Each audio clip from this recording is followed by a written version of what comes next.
Qui dit lundi, dit nouvelle semaine pour Julien Courbet et son équipe de Ça peut vous arriver, M6 RTL. Ce 20 mars 2023, le présentateur de 58 ans était de retour pour aider de nouvelles personnes victimes d'arnaques. Et en cours d'émission, le mari de Catherine a été gentiment taclé par l'un de ses collègues.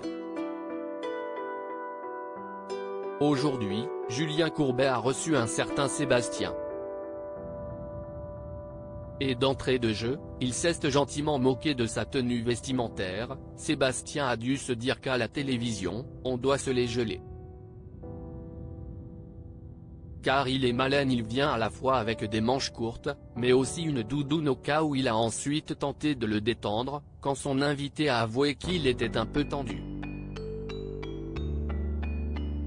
Après avoir parlé de son métier de chauffeur routier, il a évoqué son problème.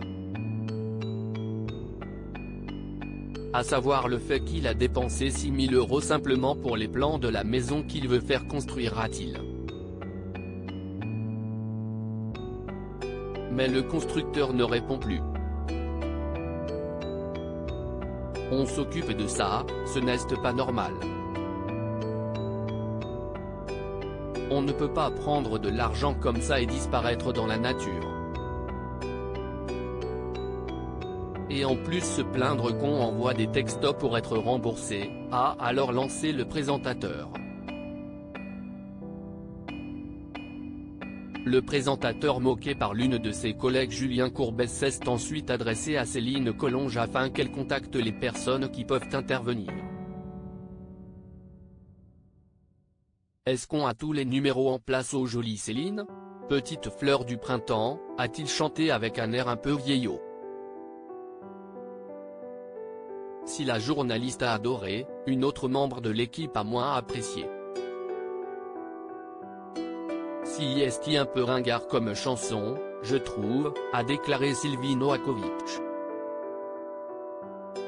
Loin de se laisser démonter, Julien Courbet a répliqué, « Si est mon deuxième surnom, tout le monde me surnomme Jean-Pierre Ringard, voilà. » Sachez le maître Novakovic, qui a toujours un petit mot gentil à mon égard. Pour me donner envie d'avancer et de la reprendre dans les autres émissions. Puis il a donné la parole à Charlotte Méritant comme si de rien n'était. Une séquence amusante à retrouver dans le diaporama sans plus attendre.